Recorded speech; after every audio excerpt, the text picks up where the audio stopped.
Why is everybody talking about genetically modified organisms?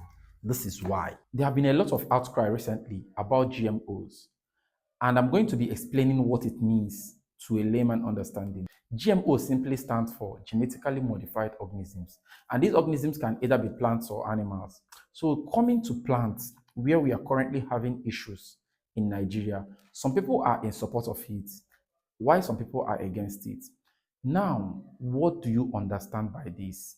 There are various processes by which an organism can be modified, but that's not why we are here. Let me explain why some people support this and some people don't. When these organisms or plants are modified, it is going to affect certain makeup of that plant. But then that's still not the problem. Where the problem lies currently is the economic aspect of it. When you argue with the science aspect and tell them that this is going to lead to, maybe this is going to cause cancer or other form or organ failure in the future, they are going to tell you that there is no proof. And actually, there is no report currently to support your claim, even though there are some other minor reports. But if the government does not approve it, or maybe the higher institutions, you don't have any claim on this. So arguing about this based on the science aspect of it, you're going to lose. Now let's look at the economic aspect. A company comes into the country, brings in crops, or maybe collect our local crop, go back to their country or in a lab in our own country, modify it, and then sell it back to our farmers. After doing that, our farmers collect these crops, plant it, and after yielding, they can no longer replant. That's the major point. Some farmers have actually raised this issue that the major problem they're having is that after buying this thing from these companies, they cannot replant their seed. I don't know. Okay, let me explain. You bought a maize from a company, a seed, let me say a bag of maize seed. And after planting and harvesting, you need to keep some of the sticks that you plant next year. And after drying it, you only realize that these plants or these seeds that you kept from last planting season can no longer grow, which means you need to go back to that same company to buy it again. How would you feel as a farmer? This simply means that they are trying to monopolize our farming system. This is where the problem lies. Now, I'm not even talking about the health aspect. They'll say that that's propaganda. Why would a farmer want to go back to a company to purchase seeds? I don't know if you're getting it. This is the point we are raising.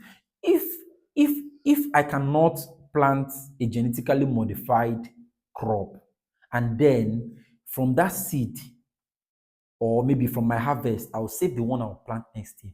Why then do I have to accept that?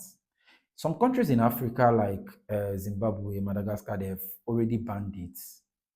You don't bring it into their country. Some European countries like Russia, even China, they've banned it. And even if you're going to bring it in, there are specific ones they approved, especially the non-edible ones like in China, the cotton and the rest of them. But then for the edible one, most of them, they are not. In fact, you won't even plant it in their country. Look at the lists of the countries that banned it, like you're seeing on your screen now. These are the countries that banned it, and some of them have full banned it fully, while some partially. Then currently in Nigeria, there's a news as you can see that say that over 25, at least 25 plants have already been approved in Nigeria. And as we all know, our regulatory bodies cannot be trusted that much in terms of these things.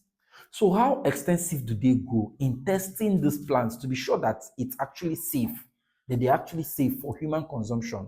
And apart from that, how safe are they also for the farmers that after planting, they are going to have another one left for next season? I don't mean the ones they bought from the company. I mean the proceed. I mean their harvest.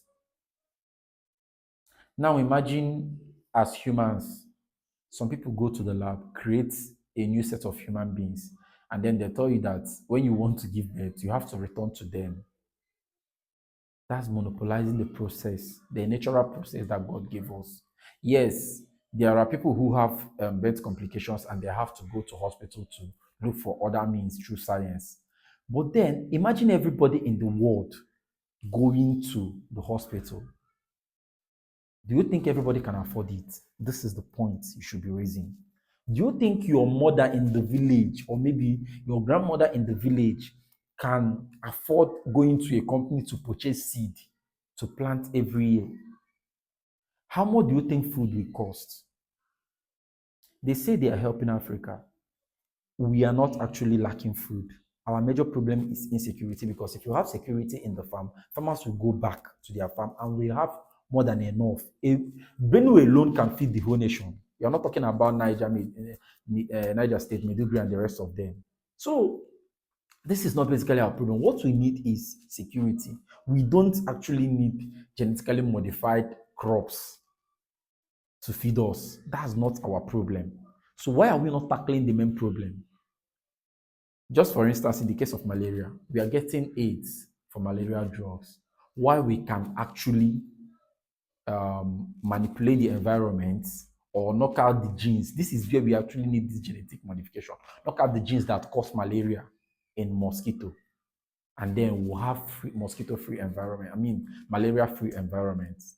So these are the areas we even need help, and not basically plants. We have enough. And our farmers should not be at the mercy of any company. Imagine big men now hijacking it. A billionaire can come buy the whole seeds for the year, and then all the smaller peasant farmers will have to queue and be buying it at a very costly rate.